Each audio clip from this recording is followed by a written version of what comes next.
أعوذ بالله من الشيطان الرجيم. بسم الله الرحمن الرحيم. قل أعوذ برب الفلق من شر ما خلق ومن شر غاسق إذا وقب ومن شر النفاثات في العقد ومن شر حاسد إذا حسد. بسم الله الرحمن الرحيم. قل أعوذ برب الناس ملك الناس إله الناس من شر الوسواس الخناس الذي يوسوس في صدور الناس من الجنة والناس. صدق اللہ العظیم. پناہ پکڑتا ہوں میں اللہ کی شیطان مردود سے. اللہ کے نام سے شروع کرتا ہوں جو بے حد مہربان بار بار رحم کرنے والا ہے. اے ہمارے محبوب کہہ دیجئے میں صبح کے رب کی پناہ حاصل کرتا ہوں. من شر ما خلق، ان چیزوں کے شر سے جو اس نے پیدا کی، یعنی ساری مخلوقات کے شر سے. ومن شر غاسق اذا وقب، اور رات کے شر سے جب کہ وہ چھا جائے، یعنی رات کا اندھیرا جب آ جائے اور اس میں طرح طرح کی تکلیف دینے والی چیزیں پھیلیں، ان سب کے شر سے حفاظت اور پناہ چاہتا ہوں. اور میں پناہ مانگتا ہوں اللہ کی گروہوں میں پھونکنے والی عورتوں کے شر سے اور حاسد کے شر سے جب کہ وہ حسد کرے. یہ سورہ فلق ہے اور قرآن مجید کی موجودہ ترتیب کے اعتبار سے یہ آخری 2 سورتوں میں سے ایک ہے، اور اس کے بعد کی سورت سورہ ناس ہے جو آخری سورت ہے. یہ دونوں صورتیں عظمت اہمیت کے اعتبار سے اور اپنے مضامین کے اعتبار سے نہایت اعلیٰ اور بہترین صورتیں ہیں.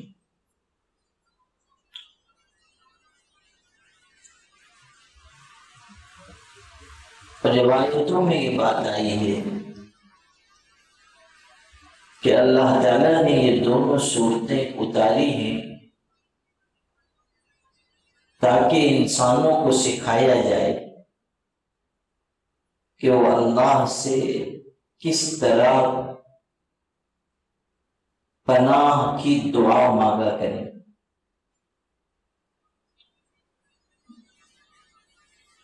سورہ فاتحہ سے آغاز ہوا. سورہ فاتحہ پہلی سورت ہے اور اس سورت کا ایک نام ہے تعلیم المسئلہ. تعلیم المسئلہ یعنی دعا کی تعلیم، دعا سکھانا. سورہ فاتحہ میں چونکہ دعا کا مضمون ہے اور یہ سکھایا گیا ہے کہ انسان اللہ سے کس طرح دعا مانگے، اللہ کی تعریف کرے، اللہ کی عظمت بیان کرے، اللہ پاک کی حمد و ثنا کرے اور پھر اللہ سے سوال کرے. سورہ فاتحہ دعا سکھانے والی سورت ہے.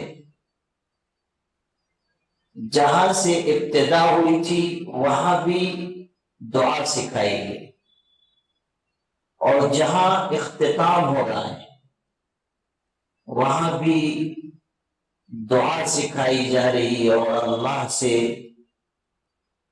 کس طرح ہم پناہ، اللہ تعالیٰ کی پناہ حاصل کرنے کے لیے ہم کون سے الفاظ استعمال کریں، اس کی تعلیم دی جا رہی ہے. کن چیزوں سے اللہ تعالیٰ کی پناہ مانگی وہ چیزیں بیان کی گئی. انسان نہیں جانتا کہ کون سی چیز اس کو زیادہ نقصان پہنچانے والی ہے، کس وقت زیادہ شر کائنات میں ہوتا ہے، انسان نہیں جانتا، لیکن اللہ تو جانتا ہے. اللہ تو ہر بات کا علم رکھنے والا ہے. تو اللہ تعالیٰ نے ہم بندوں بندیوں کو سکھایا کہ کن کن چیزوں سے تمہیں اللہ کی پناہ حاصل کرنا ہے. اب یہاں رک کر ایک بات سمجھ لیجیے کہ قرآن پاک جہاں سے شروع ہو رہا ہے وہاں بھی دعا کا مضمون ہے، اور جہاں مکمل ہو رہا ہے وہاں بھی دعا کا مضمون ہے. اس میں اشارہ ہے کہ دیکھو، اگر قرآن کی تعلیمات پر چلنا چاہتے ہو تو دعوے والے نہ بنو، دعا والے بنو. ایک چیز ہے دعویٰ، میں یہ کر سکتا ہوں، میں وہ کر سکتا ہوں. انسان کے پاس تھوڑا سا مال آ جائے، تھوڑا سا علم آ جائے تو وہ کہنا شروع کر دیتا ہے میں ایسا کر دوں گا، میں ویسا کر دوں گا، میں تجھ کو دیکھ لوں گا، میں تیری ساری اکڑ نکال دوں گا. یا علم آ گیا تو بھی انسان کہتا ہے کہ میرے پاس تو بہت علم ہے، میرے برابر کوئی نہیں. دعویٰ کرنے والا انسان اللہ کی نگاہ سے گر جاتا ہے، اور دعا کرنے والا انسان اللہ کی نگاہ میں عزت پاتا ہے. اسی لیے حدیث شریف میں یہ ہے کہ لیس شیء اکرم علی اللہ من الدعاء. ترمذی شریف میں حدیث ہے کہ اللہ تعالیٰ کی نگاہ میں دعا سے زیادہ عزت والی کوئی چیز نہیں. جب انسان دعا کا اہتمام کرے گا تو برکتیں، رحمتیں، نعمتیں اس کو نصیب ہوں گی. دعا انسان کو محفوظ بناتی ہے، دعا انسان کو آگے بڑھاتی ہے، دعا آسمان سے اترنے والی مصیبتوں کو دور کر دیتی، ہٹا دیتی. حدیث میں یہاں تک فرمایا کہ لا يرد القضاء الا الدعاء. تقدیر کو بدلنے والی کوئی چیز سوائے دعا کے نہیں. یعنی دعا میں اللہ نے ایسی طاقت رکھی کہ اللہ تعالی آنے والی مصیبت، تکلیف، آزمائش، ابتلا اس کو بھی ہٹا دے گا. ایسی طاقت اللہ نے دعا میں رکھی. سیدنا عمر بن خطاب رضی اللہ عنہ کے بارے میں کہ ان کی خدمت میں ایک باپ اپنے بیٹے کو لے کر آیا. اس لڑکے کے چہرے پر عجیب و غریب چمک تھی، اور ایسی چیزیں اس میں تھی جو عام طور پر بچوں میں نہیں ہوتی.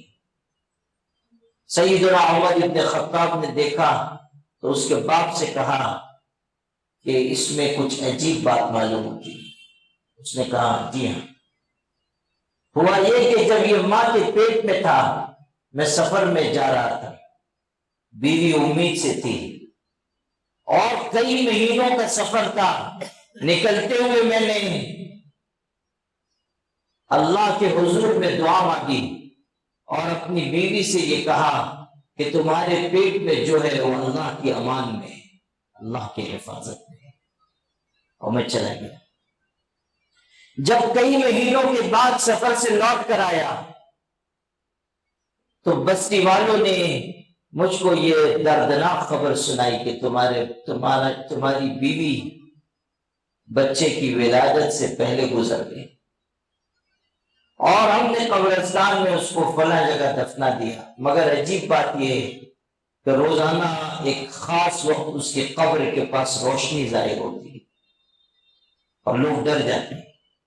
وہ شخص کہتا ہے کہ بتائے ہوئے وقت کے مطابق میں قبر کے پاس گیا، اپنی بیوی کی قبر کے پاس، اچانک قبر پھٹ گئی اور اس کے اندر سے میرا یہ بچہ نکلا، اور غیب سے ایک آواز آئی کہ تو نے اس کو ہماری امانت میں دیا تھا، اپنی امانت واپس لے لے، اگر تو اس کی ماں کو بھی ہماری امانت میں دے کر جاتا تو واپسی پر اس کو بھی زندہ پاتا،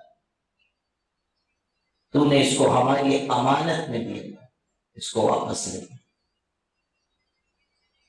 دعا میں اللہ نے بڑی قوت رکھی ہے،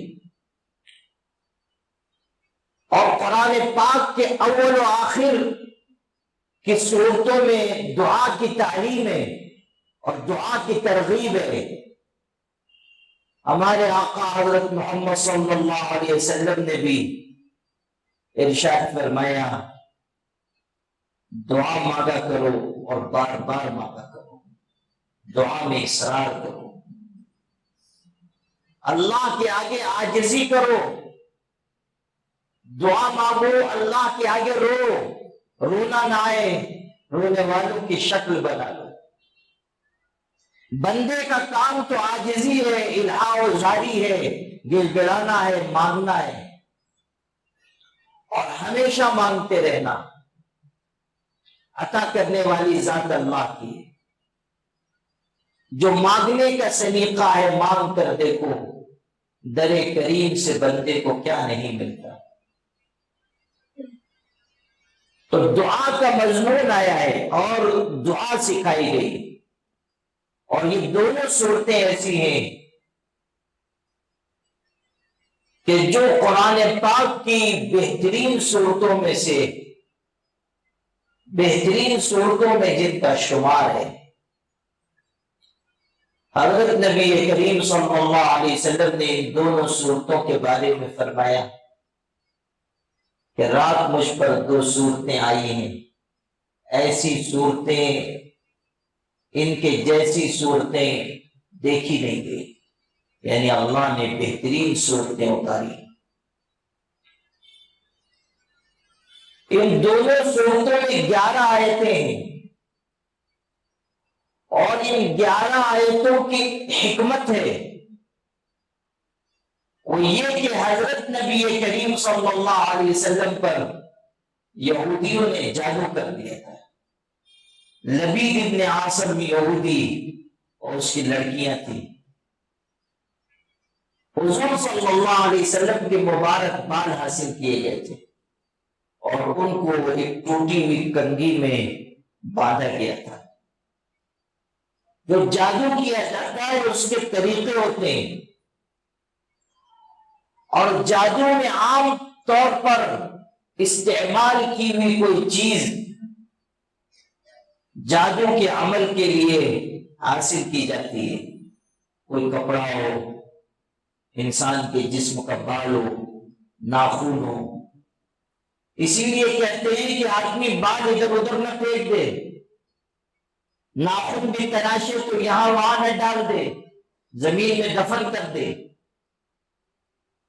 کپڑے اپنے استعمال کے ادھر ادھر نہ چھوڑے، ورنہ جادوگر ان کو استعمال کر دیتے۔ کتنے لوگ ایسے ہوتے ہیں کہ جادو کرنے کے لیے وہ لوگوں کے کپڑے چوری کرواتے ہیں، یا کپڑے کا کچھ حصہ کاٹ کر منگوا لیتے ہیں۔ کتنے گھروں میں ایسے واقعات ہوتے ہیں کہ کپڑے سوکھنے کے لیے ڈالے گئے، اس میں سے تھوڑا سا ٹکڑا آئے گئے، کاٹ لیے، جو کپڑا کاٹا جاتا ہے عام طریقے پر جادو کے لیے اس کو استعمال کیا جاتا ہے. بہت لمبا موضوع ہے، ورنہ میں آپ کو بتاتا کہ استعمال کی ہوئی چیزیں یا بال یا ناخن یا اس طرح کی جو دوسری اشیاء استعمال کی جاتی ہیں جو انسان سے جڑی ہوئی ہوں، اس کا مقصد کیا ہوتا ہے، یہ جادو میں کس طرح اس کی وجہ سے زور پیدا ہوتا ہے، بہت لمبا موضوع ہے.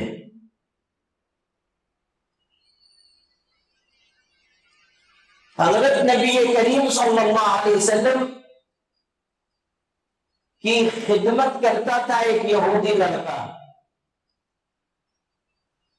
اس کو یہودیوں نے آمادہ کیا کہ حضور صلی اللہ علیہ وسلم کے بال ہم کو دو. اس نے بال دیے اور جادوگروں نے اس پر جادو کیا. یہودیوں کا جادو نہایت خطرناک ہوتا ہے.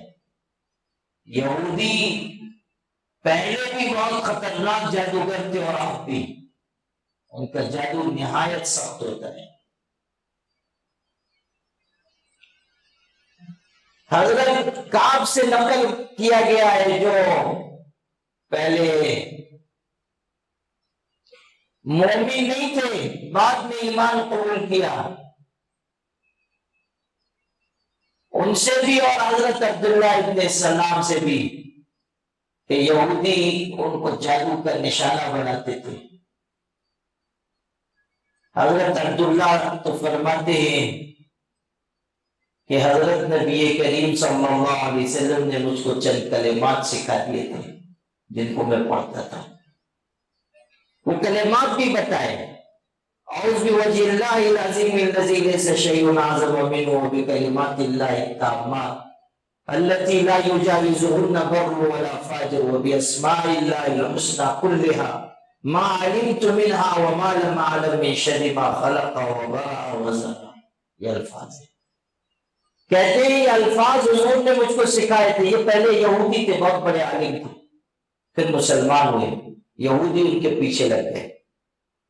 کہتے تھے حضور نے یہ الفاظ مجھ کو سکھا دیے تھے، میں پڑھتا تھا، اس کی برکت سے محفوظ رہا، ورنہ یہودی جادوگر اپنے جادو کے زور سے مجھ کو گدھے کی شکل میں تبدیل کر دیتے. ایسا خطرناک جادو ان کے پاس ہے. جب حضور صلی اللہ علیہ وسلم معراج کے سفر میں گئے تھے، حضور نے فرمایا میں نے دیکھا ایک عفریت، ایک خبیث اپنے منہ میں آگ کا شعلہ رکھ کر میری طرف بڑھا، چاہتا تھا کہ مجھ کو تکلیف دے. حضرت جبریل نے مجھ سے کہا یہ الفاظ پڑھی، یہی کلمات سکھائے. حضور فرماتے ہیں کہ میں نے پڑھنے کے بعد پلٹ کر دیکھا وہ خبیث جل کر خاکستر ہو گیا، جل گیا. ایسے طاقتور کلمات ہیں. میرے والد ماجد رحمت اللہ علیہ اس دعا کا نہایت اہتمام فرماتے تھے. انہوں نے تلقین و تعلیم فرمائی. اور عجیب و غریب اس آیت کی تاثیر اور اس کے کرشمے میں نے دیکھے ہیں، ان کو بیان کروں گا بہت وقت ہوگا. یہ دعا نہایت طاقتور دعا ہے.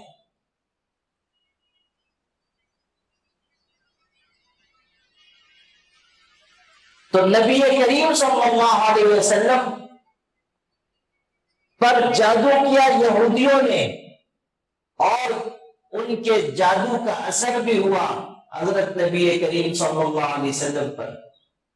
6 مہینے تک آپ کو تکلیف رہی، اور 3 راتیں تو ایسی گزری کہ جو نہایت سخت راتیں تھیں.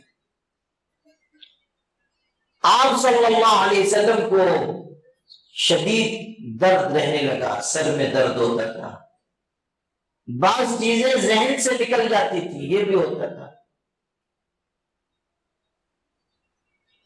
پہلے یہ خیال ہوا کہ بیماری ہے، لیکن پھر اللہ تعالیٰ کی طرف سے نشاندہی کی گئی کہ جادو ہوا ہے. اور اس کا قصہ یہ ہوا کہ خواب میں اللہ کے فرشتے آئے اللہ تعالیٰ کی جانب سے دو فرشتے آئے، ایک سرہانے کی طرف اور ایک پایتانے کی طرف۔ ان کی آپس میں گفتگو ہوئی۔ ایک فرشتے نے پوچھا انہیں کیا ہوا ہے، دوسرے نے کہا ان پر جادو ہوا ہے۔ پہلے نے پوچھا کس نے جادو کیا ہے، بتایا لبید ابن عاصم یہودی اس کی بیٹیوں نے۔ جادو کدھر ہے،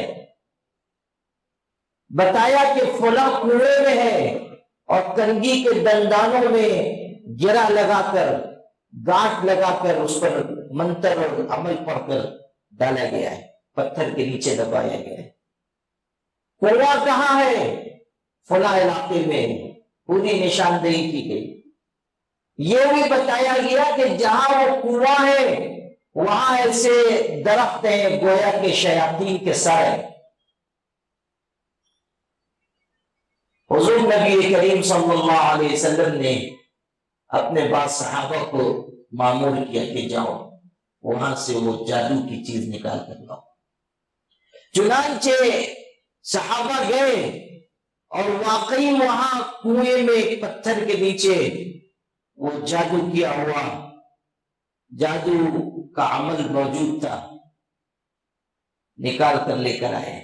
اس میں 11 گرہ لگی ہوئی تھی، 11 گانٹھیں آپ صلی اللہ علیہ وسلم کے بالوں کے ذریعے لگائی گئی تھی اور اسی پر جادو تھا۔ اسی وقت یہ سورہ فلق سورہ ناس اتری، 11 آیتیں یہ ہیں اور وہ 11 گرہیں لگی ہوئی تھی۔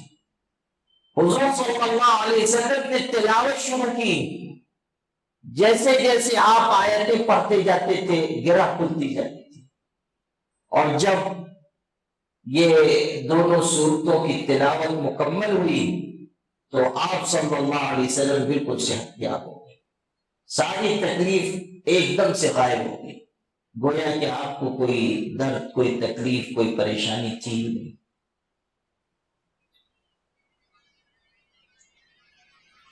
اسی لیے یہ بات کہتے ہیں کہ سورہ فلق اور سورہ ناس جادو کا بہترین علاج ہے۔ بہت سے لوگوں کے ذہن میں یہ ہوتا ہے کہ یہ جو گندا علم ہوتا ہے، جادو کا علم ہوتا ہے، اس کا توڑ جو ہے گندے علم کے ذریعے ہی ہو سکتا ہے۔ قرآن پاک کی آیتوں میں اللہ نے ایسی زبردست تاثیر رکھی ہے کہ اگر انسان یقین صادق کے ساتھ اس کو پڑھے، جادو اور جادو سے جڑی ہوئی ہر چیز غائب ہو جائے گی۔ صدق دل کے ساتھ پڑھنا، حسن نیت کے ساتھ پڑھنا، اور یہ بھی کہ پڑھنے والے میں بھی کچھ طاقت ہونی چاہیے۔ جادوگر جو جادو کرتے ہیں وہ یوں ہی نہیں کرتے، وہ بھی بہت محنت کرتے ہیں، بہت مشقتیں جھیلتے ہیں، تب ان کے اندر وہ طاقت پیدا ہوتی ہے کہ وہ کسی کو جادو کا نشانہ بنائے۔ آپ یہ چاہیں کہ بس ہم تو بیٹھے بیٹھے پڑھ کے 2 دفعہ پھونک دیں اور سب ٹھیک ہو جائیں، ایسے نہیں ہوگا۔ اللہ کی سنت یہ ہے کہ محنت کا نتیجہ ظاہر ہوتا ہے۔ اگر محنت کر کے سامنے والے نے زیادہ طاقت حاصل کی ہے تو آپ کے اندر میں کچھ طاقت ہونی چاہیے۔ یہی وجہ ہے کہ جو لوگ اعمال، اوراد، وظائف، اذکار اس میں زیادہ مشقت جھیلتے ہیں وہ زیادہ طاقتور ہوتے ہیں، اور پڑھ کر وہ دم کریں گے تو ان کے دم میں بھی ذرا دم ہوگا، طاقت ہوگی، ورنہ دوسرے لوگ پڑھ پڑھ کے پھونک رہے ہیں، کوئی اثر ہی نہیں ہو رہا ہے۔ اور جن میں پوری قوت نہیں ہے ان کو دم بھی نہیں کرنا چاہیے۔ ایک مرتبہ میں خانقاہ میں تھا، ایک آدمی کو لے کر آئے، ٹرانی میں زنجیر سے باندھ کر لے کے آئے، معلوم ہوا وہ کہ چرنجی سے لے کے آئے، اپنے یہاں کا ہی تھا لیکن وہاں گیا ہوا تھا، غالباً کچھ لوم چلاتا تھا یا کچھ، اس کو بھی شوق ہوا کہ میں بھی ذرا جھاڑ پھونک کروں، تو اس نے شروع کر دیا۔ اب جب تک سردی زکام نزلے والے آتے رہے جب تک تو کام چلتا رہا۔ ایک دن آ گیا، اس کے اوپر کوئی خبیث تھا، اس نے پڑھ کے پھونکا اس میں سے تو نکل گیا، اس میں گھس گیا، اور ایسا غصہ کہ کسی کے قابو ہی نہیں، اور 10-20 لوگ پکڑتے تھے تب بھی وہ چٹک دیتا تھا، اور اس کو زنجیر میں باندھ کے لے کے آئے۔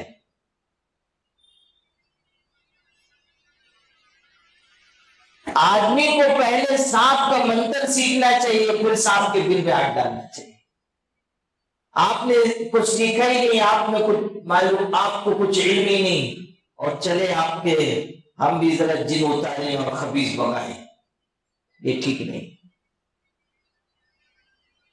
اور جو لوگ زیادہ محنت کرتے ہیں اور اوراد وظائف اذکار کا معمول ان کا مضبوط ہے، اور جن کی روحانی قوت بلند ہے، ان کے دم میں تاثیر ہوتی ہے، اور جب وہ دم کرتے ہیں جن شیاطین صاحب بوریا بستر سمیٹ کے روانہ ہو جاتے ہیں۔ جادوگر بھی پناہ مانگتے ہیں ایسے لوگوں سے جن کی روحانی قوت مضبوط ہوتی ہے، اس لیے کہ اگر کسی پر جان لیوا جادو کیا گیا اور کوئی مضبوط شخص ادھر سے عمل کر رہا ہے، اس کا توڑ کر رہا ہے، تو وہ جادو واپس جادوگر پر لوٹ جائے گا، اس کی جان خطرے میں ہے۔ یہ بھی سمجھ لیجیے۔ وہ ہمارے یہاں پہلے ایک صاحب رہتے تھے، رہتے کیا تھے، یہاں RTO آفیسر تھے، مسلمان تھے اور بڑی پوسٹ پر تھے۔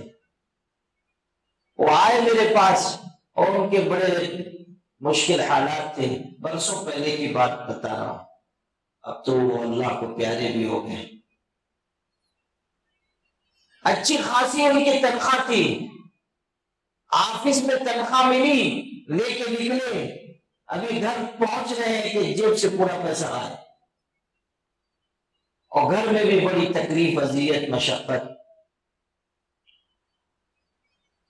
وہ آئے، میں نے کوئی تدبیر کی اور کچھ ان کو افاقہ ہوا، پھر تکلیف رہنے لگی، پھر میں نے کوئی عمل کیا، اور تیسری مرتبہ آئے، وہ اورنگ آباد کے رہنے والے تھے، تب میں نے کوئی عمل کر کے دیا اور کہا کہ اب یہ عمل جو ہے جادوگر کو نقصان پہنچا دے گا، باز نہیں آ رہا ہے، وہ اس کے لیے مصیبت ہو جائے گی۔ وہ لے جا کر انہوں نے اس کو استعمال کیا۔ تیسرے چوتھے دن آئے اور کہنے لگے تو ہمارا فلاں رشتہ دار تھا، اور اچانک بیٹھے بیٹھے گرا اور ختم ہو گیا اور فوت ہو گیا، اور تحقیق سے معلوم ہوا وہی جادو کر رہا تھا، اور اچانک لوگوں کے ساتھ بیٹھا ہوا تھا اور گرا اور ختم ہو گیا۔ تو اگر جادو کا توڑ طاقتور آدمی کرے گا، جادوگر خطرے میں پڑ جائے گا۔ اللہ نے اپنی آیات میں، اپنی کلمات میں بڑی طاقت رکھی ہے، اور اس کا تجربہ اور کسی کو ہو یا نہ ہو، ہم لوگوں کو ہوتا رہتا ہے۔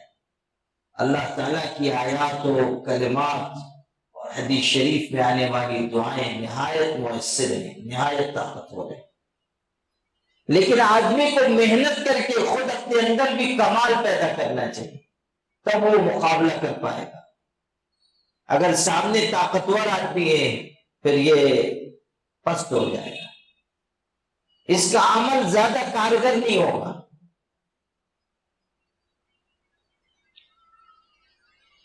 ہمارے یہاں قریب کے محلے میں خانپا کے ایک خاتون کو جنات لگ گئے ہیں، اور انہوں نے یہاں وہاں بہت علاج کرایا۔ ہوتا یہ تھا کہ وہ اپنے گھر سے، اپنے میکے میں، سسرال سے میکے میں 1-2 منٹ میں پہنچ جائے، اچانک یہاں ہے اور وہاں پہنچ گئے، جنات اٹھا کے لے کے چلے جاتے تھے۔ ایک بڑے عالم جو گزر گئے ہمارے یہاں کے، وہ دوسرے مسلک کے بھی تھے، لیکن اچھے نیک آدمی تھے، وہ بیچارے ان کو لایا گیا، حالانکہ وہ بھی اعمال میں مضبوط تھے، لیکن وہ آئے اور انہوں نے کچھ پا کر دم کرنا شروع کیا، جنات نے ایسا زور کا تماچا مارا، وہ بیچارے 4 فٹ دور جا کے گرے اور پریشان ہو گئے۔ انہوں نے کہا ان لوگوں سے کہ اس کو فلاں کے یہاں لے جاؤ، میرے ہاں بھجوایا۔ آپ کو جو بات اس نے بتانی ہے، دو بات، ایک تو عبرت کی بات اور دوسرے اعمال کی قوت کی بات۔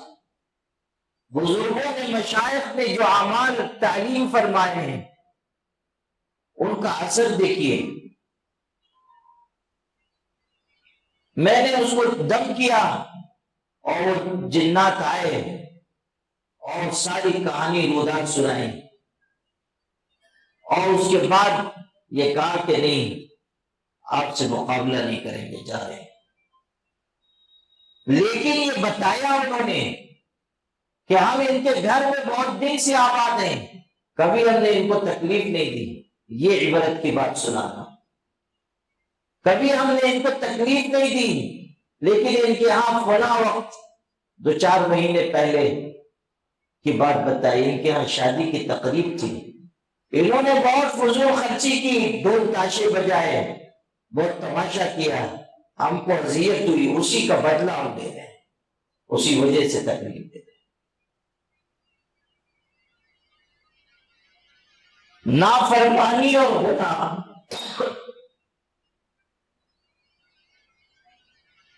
معصیت اور کھیل تماشے اچھی چیز نہیں، اس سے نقصان ہوتا ہے دنیا میں بھی اور آخرت میں بھی۔ کبھی دنیا میں وبال آ جاتا ہے اور آخرت میں تو پکڑ ہونی ہے، اگر اللہ رحم نہ فرمائے گرفت ہو جائے گی۔ خیر، جو آپ کو سنا رہا تھا وہ یہ کہ یہ دونوں صورتیں نازل کی گئی تاکہ دعا سکھائی جائے، پناہ مانگنے کا طریقہ سکھایا جائے، اور اس لیے بھی کہ حضرت نبی کریم صلی اللہ علیہ وسلم پر جو جادو ہوا تھا اس کا توڑو، اور پھر حضور کے صدقے میں یہ دونوں صورتیں ہمیں مل گئی کہ ان کو ہم پڑھیں اور ان سے فائدہ حاصل کریں۔ آپ کو اوقات بھی بتا دیتا ہوں، حضرت نبی کریم صلی اللہ علیہ وسلم نے حضرت ابی بن کعب سے کہا ان دونوں صورتوں کو پڑھا کرو، کلما نیمتا و کلما قمتا، جب سو کر اٹھو ان دونوں صورتوں کو پڑھ لو، سونے سے پہلے، اٹھنے کے بعد،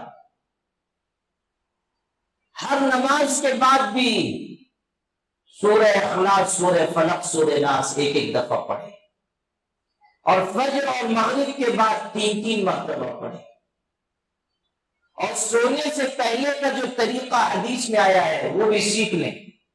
ہم پڑھتے تو ہیں مگر طریقے کے مطابق عمل کرنا چاہیے، طریقہ ہم نہیں سیکھتے۔ حضور نبی کریم صلی اللہ علیہ وسلم اس طرح پڑھتے تھے، سورہ اخلاص، پھر سورہ فلق، پھر سورہ ناس، بسم اللہ کے ساتھ۔ میں بہت چھوٹا تھا، میرے والد ماجد نے سکھایا اس طرح عمل کرنا، روزانہ رات کو سونے سے پہلے سورہ اخلاص، سورہ فلق، سورہ ناس ایک دفعہ بسم اللہ کے ساتھ، اور پھر دونوں ہاتھوں پر دم کرنا، اور پہلے جسم کے اگلے حصے پر پھیرنا، ہر جگہ ہاتھ پھیرنے، اور پھر پچھلے حصے پر جہاں تک ہاتھ پہنچے، پھر دوبارہ پڑھیں، دوبارہ دم کریں، پھر اسی ترتیب سے عمل کریں، پھر تیسری مرتبہ پڑھیں ایک مرتبہ، اور پھر دم کریں اور جسم پر اسی طرح ہاتھ پھیریں۔ یہ بہترین اثار ہے۔ پھر کوئی جادوگر، کوئی شیطان خبیث جن، کوئی بھی بری شے آپ کو تکلیف نہیں پہنچا سکتی، آپ محفوظ ہو جائیں۔ اور رات کو سونے سے پہلے ہر شخص یہ عمل کر لے۔ آج کل جادو کا بہت زور ہے، برے اعمال کا بہت زور ہے، گناہوں کی کثرت کی وجہ سے ناپاک اعمال زیادہ اثر بھی کرتے ہیں، بہت لوگ تکلیف میں مبتلا ہیں، مصیبت جھیل رہے ہیں۔ بہت سے لوگ سمجھتے ہیں یہ بیماری ہے، حالانکہ وہ بیماری نہیں ہوتی، وہ جادو کا اثر ہوتا ہے۔ بہت سے لوگ سمجھتے ہیں کہ یہ گھر میں جو تکلیف ہو رہی ہے، آپس میں جھگڑا تکرار، یہ بد مزاجی کی وجہ سے ہوتی، حالانکہ وہ بد مزاجی کی وجہ سے نہیں ہوتی، جادو کے عمل کی وجہ سے ہوتی۔ ایسے اعمال کر دیے جاتے ہیں کہ لوگ لڑ پڑیں، ایک دوسرے کی شکل دیکھ کر نفرت کریں، ایک دوسرے سے بیزار ہو جائیں۔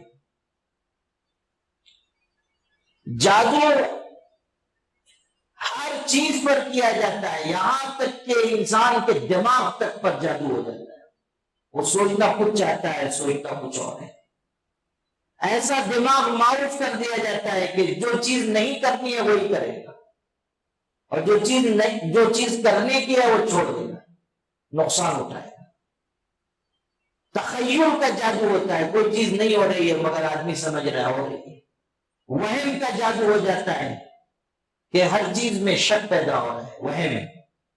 کتنے لوگ آتے ہیں کہ خیال آتا ہے بس مر جائیں گے، کتنے لوگ گھر سے نہیں نکلتے ہیں کہ نکلوں گا کوئی حادثہ ہو جائے گا، ایسا وہم کا جادو ہو جاتا ہے، ہمیشہ گھر میں بیٹھے ہوئے۔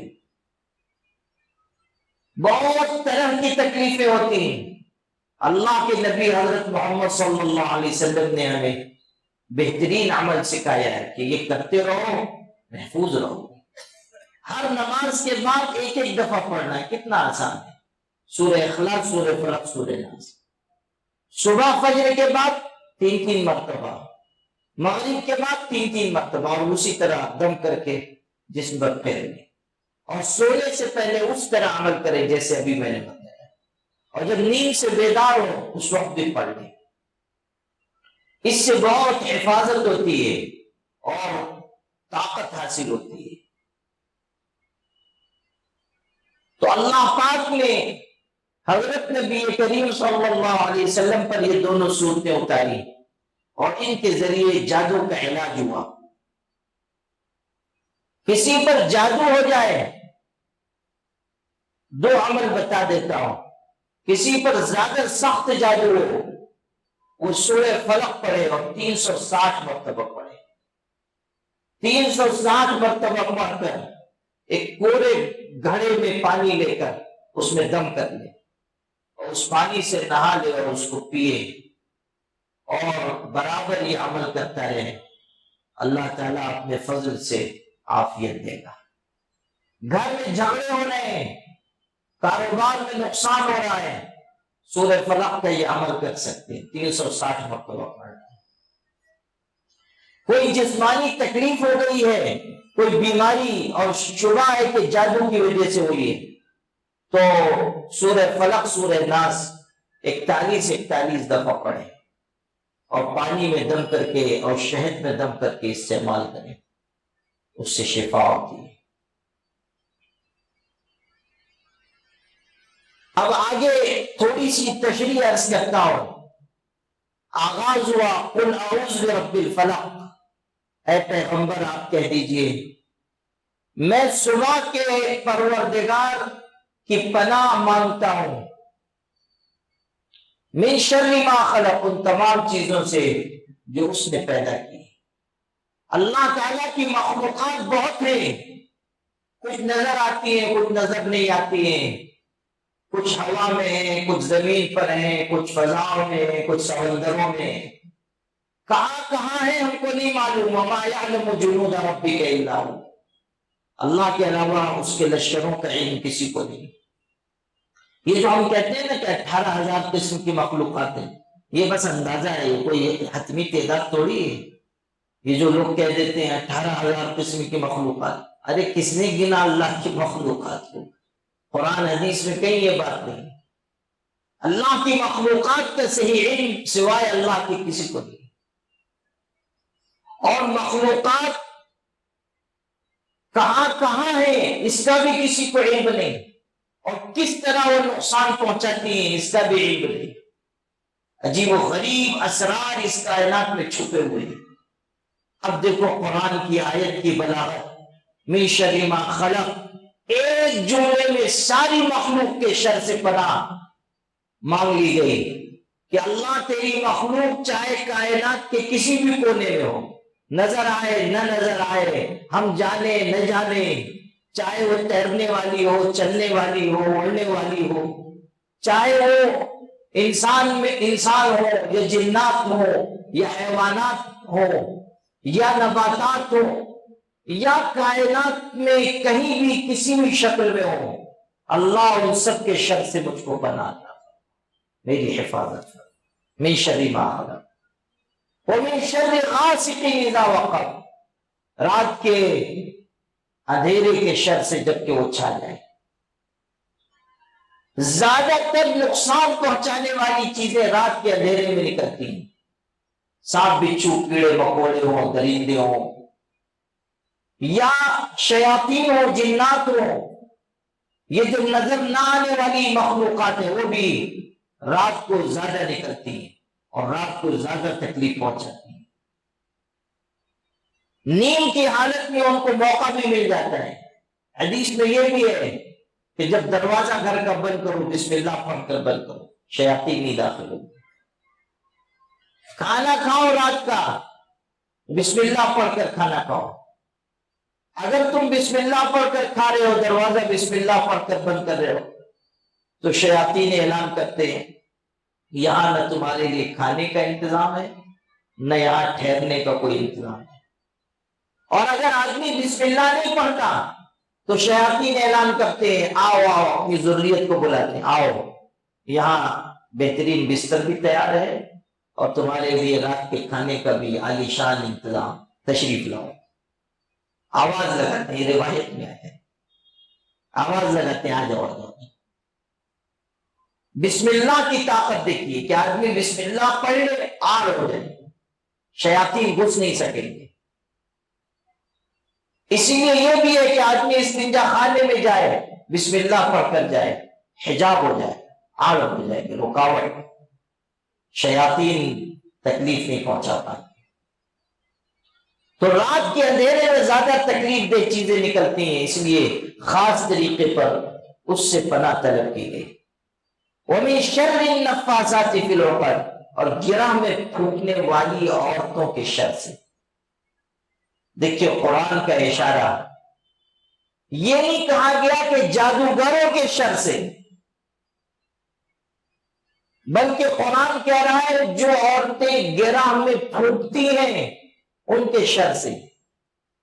پتہ چلا کہ مردوں کے مقابلے میں عورتوں کا جادو زیادہ طاقتور ہے، ایک بات یہ، اور دوسرے جادو کا طریقہ معلوم ہوا کہ عام طریقے پر گانٹ لگا کر، گرہ لگا کر اور اس کے اوپر پھونک کر جادو کا عمل کیا جاتا ہے۔ اس میں اشارہ اس طرف بھی ہے کہ جب جادو ایک خاص ترکیب کے ساتھ کیا جاتا ہے تو پھر اس کا توڑ بھی کسی ترکیب سے ہو سکے گا۔ صرف یہ سمجھنا کہ ہم تھوڑا وظیفہ پڑھ لیں گے اور اس کا توڑ ہو جائے گا، بعض لوگ ایسا سمجھتے ہیں کہ یہ پڑھ لیں گے بس کافی ہو جائے گا۔ نہیں، جب سخت جادو ہو جاتا ہے تو اس کو پھر تدبیر سے ختم کرنا پڑتا ہے، اس کے مقابلے میں بھی کچھ مخصوص طریقے استعمال کرنے پڑتے ہیں، تب اس کا توڑ ہو پاتا ہے۔ من شر النفاثات فی العقد، اور عورتوں کا جادو زیادہ خطرناک ہے۔ عورتوں کا جادو اس لیے زیادہ خطرناک ہے کہ جادو میں طاقت جو ہوتی ہے، طاقت جو آتی ہے وہ ناپاکی کی وجہ سے آتی ہے۔ جتنی زیادہ نجاست اور ناپاکی انسان اختیار کرے گا اتنی اس کا جادو طاقتور ہوگا۔ اسی لیے جادوگر قرآن مجید کی آیتوں کو خون سے یا ناپاکی سے لکھتے ہیں، اس نجاست کی وجہ سے یہ ہوتا ہے کہ شیاطین خوش ہوتے ہیں۔ یہ جو عورتیں جادوگر بنتی ہیں، جادوگرنیاں، وہ زناکاری بدکاری میں مبتلا ہوتی ہیں، اسی کی وجہ سے ان کے اوپر شیاطین مہربان ہوتے ہیں اور پھر وہ شیاطین کی طاقت استعمال کرتی ہیں، شیاطین کی قوت استعمال کرتی ہیں۔ یہ جو جادو سکھاتے ہیں سادھو اور اس طرح کے لوگ، وہ بھی عورتوں کو اسی طرح ان کا استحصال کرتے ہیں. جو عورتیں جادو سیکھنے جاتی ہیں ان کے ساتھ مکالمہ کرتے ہیں، بدکاریاں کرتے ہیں، اور اسی راستے سے ان کو جادو سکھاتے ہیں. خود ان کی طاقت بڑھتی ہے اور عورتوں کی نجاست ناپاکی کی وجہ سے ان کی جادو کی قوت میں اضافہ ہوتا ہے. من شر النفاثات فی العقد ومن شر حاسد اذا حسد، اور حسد کرنے والے کے شر سے جب کہ وہ حسد کرے. جادو بھی نقصان دہ اور حسد بھی نقصان دہ. حسد نہایت تکلیف دہ چیز ہے. جلن، حسد کہتے ہیں تمنی زوال نعمت الغیر، کسی آدمی کی نعمت چھن جائے اس کی تمنا کرنا، یہ ہے حسد کا خلاصہ. جلن رکھنا، کسی کو تھوڑی نعمت مل رہی ہے ہم کو تکلیف ہو رہی ہے کہ اس کو کہاں سے اتنا مل رہا ہے. کسی کا اچھا گھر بن گیا ہم کو تکلیف، کسی کے یہاں سواری آ گئی ہم کو تکلیف، کسی کی اچھی ملازمت ہے ہم حسد میں مبتلا. اور حاسد کسی بھی درجے تک چلا جاتا ہے، اس لیے اس کے شر سے پناہ کی دعا سکھائی گئی. حسد کرنے والا نچلے درجے پر اتر جائے گا، وہ کیا کر بیٹھے گا اس کا کچھ بھروسہ نہیں ہے، اس لیے کہ اس کے دل کے اندر حسد کی آگ بڑھ گئی. حسد دل کی بیماری ہے، اور علماء نے یہ بات لکھی ہے کہ سب سے پہلا گناہ جو آسمان پر ہوا وہ حسد کا گناہ ہے، اور زمین پر بھی جو سب سے پہلا گناہ ہوا وہ حسد کا گناہ ہے. ابلیس نے حضرت آدم سے حسد کیا تھا، تبھی تو کہا تھا انا خیر منہ خلقتنی من نار وخلقتہ من طین، میں اس سے بہتر ہوں، تو نے مجھ کو آگ سے اس کو خاک سے بنایا. پہلا گناہ جو آسمانوں پر ہوا حسد کا گناہ. اور زمین پر بھی پہلا گناہ حسد کا ہوا کہ آدم کے دونوں بیٹوں میں حسد پیدا ہوا. آدم کے دو بیٹوں میں حابیل اور قابیل. قابیل نے حابیل سے حسد کیا اور حسد کے نتیجے میں اس کو قتل کر. پہلا قتل ہوئے زمین پر جو ہوا ہے وہ حابیل کا قتل ہوا ہے، اور اس کے بھائی نے اس کو مارا تھا، قابیل نے قتل کیا تھا. اس وقت تک کائنات میں کوئی قتل نہیں ہوا، پہلا قتل ہوا اور حسد کی وجہ سے ہوا. تو آسمان پر بھی پہلا گناہ حسد کا ہوا اور زمین پر بھی پہلا گناہ حسد کا گناہ. حسد نہایت مضر اور نقصان دہ قلبی بیماری ہے. حضرت نبی کریم صلی اللہ علیہ وسلم نے ارشاد فرمایا دب الیکم داء الامم قبلکم، تم سے پہلے کی جو قومیں تھیں ان کی بیماری تم میں بھی آ گئی، حسد کی بیماری اور عداوت کی بیماری. آپ نے فرمایا یہ بیماری مون کر رکھ دے گی، حالقہ کا، یہ بیماری مون دینے والی ہے. جیسے آدمی سر مڈوا دیتا ہے تو کہا یہ مون دینے والی ہے. پھر آپ نے تشریح کی یہ سر کو موننے والی چیز نہیں ہے، یہ دین کو مون دینے والی چیز، یعنی یہ بیماری ایسی ہے کہ دین برباد کر. حسد کی بیماری، عداوت کی بیماری. آپ نے فرمایا یاکم والحسد، حسد سے بچو، اس لیے کہ حسد نیکیوں کو ایسے کھا کر ختم کر دیتا ہے جیسے آگ لکڑی کو کھا کر ختم کر. حسد ایسی سخت اور بری چیز ہے. آدمی کسی سے جلن نہ رکھے، کسی کی ترقی ہو رہی ہے ٹھیک ہے، اللہ تعالیٰ کی نعمت ہے. نحن قسمنا بینہم معیشتہم فی الحیات الدنیا، اللہ کہہ رہا ہے ہم نے دیا ہے جن کو دیا ہے. جب اللہ نے دیا ہم اعتراض کرنے والے کون ہیں؟ جب اللہ عطا کر رہا ہے کسی کو ہم کیوں حسد کریں، ہم کیوں جلن رکھیں؟ اللہ دے رہا ہے ٹھیک ہے، اللہ عطا فرما رہا ہے. اللہ سے اپنے لیے بھی مانگے، اللہ تو اس کو دے رہا ہے مجھ کو بھی دے دے. اللہ کو قدرت ہے، اللہ تعالیٰ اس کو نواز رہا ہے آپ کو بھی نواز دے گا. لیکن ہم یہ دعا نہیں کر رہے ہیں کہ اللہ اس کو مل رہا ہے تو مجھ کو بھی مل جائے. ہم تو یہ دعا مانگ رہے ہیں کہ اللہ اس کو جو ملا ہے وہ چھن جائے، چاہے مجھ کو ملے یا نہ ملے. جی اس سے بس چھن جائے، ہم کو چاہے حاصل ہو یا نہ حاصل ہو. اس سے نعمت چھین جائے، یہی حسد ہے۔ اب دیکھیے من شر حاسد اذا حسد، جب حسد کرنے والا حسد کرے اس کے شر سے حفاظت، تاکہ حاسد جب حسد کرے تو اس کی تکلیف ہم کو نہ ہو۔ لیکن عجیب بات ہے، نقطے کی بات سنیے، اللہ تعالیٰ نے یہ دعا ہم کو نہیں سکھائی کہ یہ دعا مانگو کہ مجھ سے کوئی حسد ہی نہ کرے۔ سمجھ رہے ہیں؟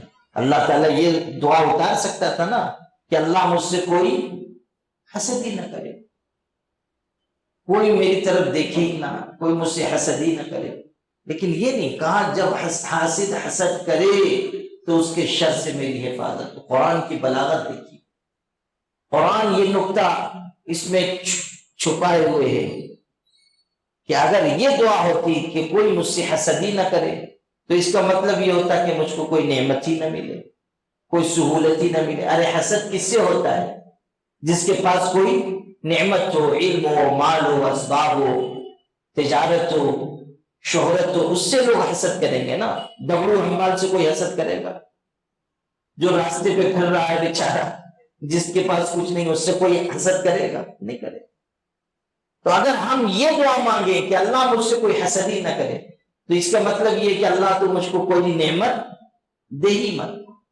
یہاں دعا ہم کو سکھائی گئی کہ من شر حاسد اذا حسد، جب حسد کرنے والا حسد کرے اس کے شر سے میری حفاظت ہو، یعنی اے اللہ مجھ کو نعمتیں عطا فرما، مجھ کو عافیت دے اور سہولت دے، لیکن حاسدین کے حسد سے مجھ کو محفوظ رکھ۔ اگلی سورت سورہ ناس ہے، آخری سورت ہے، اس میں بھی دعا کا مضمون ہے۔ اے پیغمبر کہہ دیجئے میں لوگوں کے پروردگار کی پناہ مانگتا ہوں، لوگوں کے بادشاہ کی، لوگوں کے معبود کی، من شر الوسواس الخناس، کس چیز سے پناہ؟ وسوسہ ڈالنے والے اور وسوسہ ڈال کر پیچھے ہٹ جانے والے کے شر سے، الذی یوسوس فی صدور الناس، جو لوگوں کے سینوں میں وسوسہ ڈالتا ہے، من الجنۃ والناس، جنوں میں سے بھی اور انسانوں میں سے۔ پتہ چلا کہ جنات میں تو ہوتے ہی ہیں جو دل میں وسوسہ ڈالتے ہیں، انسانوں میں بھی کچھ ایسے ہوتے ہیں بدماش قسم کے جو لوگوں کے دلوں میں شک شبہ وسوسہ پیدا کرتے ہیں، ان کے شر سے بھی پناہ حاصل، پناہ کی دعا مانگی ہے۔ شیطان کوشش کرتا ہے کہ انسان کو راستے سے ہٹائے، انسان کو اعمال خیر کی طرف سے دور لے جائے، اس کی نگاہوں کو برائیوں کی طرف متوجہ کرے، اس کے لیے وہ وسوسہ ڈالتا ہے، برے خیالات پیدا کرتا ہے، اور برے خیالات پیدا کر کے پیچھے ہٹ جاتا ہے۔ حدیث میں یہ بات آئی کہ شیطان انسان کے دل کے پاس بیٹھا ہوا ہے اور وہ سوند اپنی انسان کے دل میں داخل کرتا ہے۔ جب انسان اللہ کے ذکر سے غافل ہوتا ہے وہ اپنا کام کرتا ہے، وسوسے پیدا کرتا ہے، خیالات پیدا کرتا ہے۔ جب انسان اللہ کا ذکر کرتا ہے بس وہ پیچھے ہٹ جاتا ہے، ذکر کی وقت اس کا داؤ نہیں چل پاتا۔ جب انسان غافل ہوگا تب اس کا داؤ چلے گا، جب انسان ذاکر ہوگا اس کا داؤ نہیں چلے گا، وار کارگر نہیں ہوگا۔ اسی لیے کہتے ہیں کہ اللہ کے ذکر کی کثرت کرنی چاہیے۔ اللہ کے ذکر کی کثرت شیاطین کے شر سے حفاظت کا باعث ہے۔ جب انسان ذکر کرتا ہے وہ محفوظ پناہ گاہ میں آ جاتا ہے، مضبوط قلعے میں داخل ہو جاتا ہے۔ اللہ کا ذکر ایسی چیز ہے جو شیاطین الانس والجن کو دفع کر دیتی ہے۔ جو برے انسان ہوں گے ان کے شر سے بھی ذکر کی برکت سے حفاظت ہوگی۔ ذکر کی برکت انسان کے دل پر اثر کرتی ہے، انسان کے دل سے برائیاں، برے خیالات، وساوس سب دفع ہوتی ہیں۔ آپ کر کے دیکھیے، اگر خیالات آتے ہوں، وساوس آتے ہوں، لا حول ولا قوت الا باللہ، صبح شام اس کا ورد کیجیے، 100 مرتبہ صبح 100 مرتبہ شام، آپ دیکھیں گے کہ وساوس گھٹ جائیں گے، آہستہ آہستہ ختم ہو جائے۔ اللہ نے اپنے ذکر میں طاقت رکھی ہے۔ تو جب انسان اللہ کا ذکر کرتا ہے تو شیطان پیچھے ہٹ جاتا ہے، جب ذکر سے غافل ہوتا ہے تو وہ آگے بڑھتا ہے، اور ہر وقت وہ کوشش کرتا ہے. آدمی وضو کر رہا ہے، شیطان آتا ہے اور اس کے دل میں وسوسہ ڈالتا ہے، ارے تم نے تو پیر صحیح دھلا نہیں، تم نے مسح کیا نہیں، تمہارا وضو ٹھیک نہیں ہوا، وضو ٹھیک نہیں ہوا تمہاری نماز ٹھیک نہیں ہوگی. وضو میں وسوسہ ڈالتے ہیں. پھر آدمی آ گیا، اب نماز پڑھ رہا ہے، نماز کا الگ شیطان ہے، وضو کا الگ شیطان ہے. حدیث میں ہے وضو کا الگ شیطان، وہ اس کا اسپیشل کام وضو کا ہی ہے، اور ادھر جو ہے نماز کو وہ دوسرا شیطان وہ آ جائے گا. اب وہ آیا تو نماز میں آدمی کو چیزیں یاد دلا رہا ہے، یہ بھی وہ بھی وہ بھی، جو کہیں نہیں یاد آ رہی ہے وہ نماز میں یاد آ رہی ہے، وہ چیز یاد دلا رہا ہے. دکان میں کیا ہو رہا ہے، مکان میں کیا ہو رہا ہے، تابا کاٹا میں کیا ہو رہا ہے، فتح میدان میں کیا ہو رہا ہے، مشاورہ چوک میں کیا ہو رہا ہے، پورا مالیگاؤں کو مالا ہے. آپ ہیں وہ ویدہ مسجد میں، پورے شہر کو میں آپ کو ٹہلا رہا ہے. نتیجہ اس کا یہ نکلا کہ آپ نماز کی طرف سے غافل ہو گئے، پتہ ہی نہیں کہ کیا پڑھا کیا نہیں پڑھا، امام نے کیا پڑھا نہیں پتا، کتنی رکعت ہوئی وہ بھی نہیں معلوم، کتنے وقت آئے نماز ایک آدھ رکعت دو رکعت چھوٹ گئی، اب امام کے ساتھ پوری کی، اب کھڑے ہو گئے کہ نماز مکمل کر لیں، خیال ہی نہیں کہ کتنی چھٹی اور کتنی پڑھی. ہم لوگ بھی تو ماشاءاللہ مالیگاؤں کے عقل مند لوگ ہیں، ہم لوگ سوچتے ہیں کہ جو بازو والا ہے یہ بھی تو میرے ساتھ آیا تھا، تو یہ جتنی پڑھے گا اتنی میں بھی پڑھوں گا. تو ذرا لمبا قیام کرتے ہیں کہ بھائی جب یہ رکوع کرے گا تو میں بھی رکوع کروں. مصیبت اس وقت ہوتی ہے جب وہ بازو والا بھی یہی سوچتا ہے جتنی یہ پڑھے گا اتنی میں پڑھوں گا. اس کا نتیجہ یہ نکلتا ہے کہ ایک سورہ بقرہ پڑھ رہا ہے، ایک سورہ آل عمران پڑھ رہا ہے، نہ یہ رکوع میں جا رہا ہے نہ وہ رکوع میں جا رہا ہے، دونوں انتظار کر رہے ہیں کہ یہ جتنی پڑھے گا اتنی میں، یہ سوچتا ہے یہ جتنی پڑھے گا اتنی میں. یہ جو ہے شیطانی اثر ہے کہ وہ بلا دے گا، خیالات میں لگائے گا، نماز کی طرف سے غافل کر دے گا. نماز ذکر کے لیے، اقیم الصلاۃ لذکری، نماز قائم کرو میری یاد کے لیے. اللہ تعالیٰ نے خود ارشاد فرمایا نماز قائم کرو میرے ذکر کے لیے، لیکن وہ ذکر سے غفلت کی طرف لے جائے گا. شیطان کا کام یہ ہے کہ وہ انسان کو خیالات میں لگا کر نماز کی طرف سے ہٹا دے گا، نماز سے روکنے کی کوشش کرے گا. پہلے تو شیطان کا پہلا حملہ یہ ہوگا کہ وہ انسان کو نماز کے لیے نہ آنے دے، مشاغل میں لگائے گا، کاروبار میں لگائے گا، ادھر لگائے گا ادھر لگائے گا، اور اکثر لوگوں کے اوپر اس کا وار کارگر ہو جاتا ہے، یعنی مسجد تک وہ آنے نہیں دے گا، ادھر ہی روک لے گا. اور یہ بندہ جو ہے جو نماز چھوڑ دیتا ہے وہ کہتا ہے کہ ہاں نماز چھوٹ گئی یا میں نے نماز چھوڑ دی. اس کو سمجھ لیجئے کہ یہ جو ہم کہتے ہیں کہ میں نے نماز چھوڑ دی، میں نے نماز ترک کر دی، یہ صحیح جملہ نہیں ہے، بلکہ بات یہ ہے کہ تم نے نماز نہیں چھوڑی، بات یہ ہے کہ اللہ نے تم کو اپنے سامنے کھڑا کرنا گوارا نہ کیا، اللہ نے پسند نہیں کیا، اس لیے اپنے دربار کی حاضری سے محروم کر دیا، شیطان کے حوالے تم کو کر دیا. تو اکثر لوگ تو مسجد کے باہر ہی رہ گئے، نہیں آ پائے، یا فجر کا وقت ہے شیطان نے تھپک کر سلا دیا ابھی سو جاؤ ابھی بہت وقت ہے. اب تو وہ جو پہلے ہوتا تھا کہ ذرا اٹھ بھی گئے اور پھر شیطان نے سنا، اب تو وہ بھی نوبت نہیں آتی، اس لیے کہ آدھی رات تک تو ایسے الوؤں کی طرح جاتا ہے، اس کے بعد جو سوتے ہیں تو پھر ہوش ہی نہیں ہوتا ہے کہ کب فجر ہوئی، کب اذان ہوئی، کب جماعت ہوئی، کچھ پتہ نہیں. ہمارے شہر کا تو اللہ ہی حافظ ہے.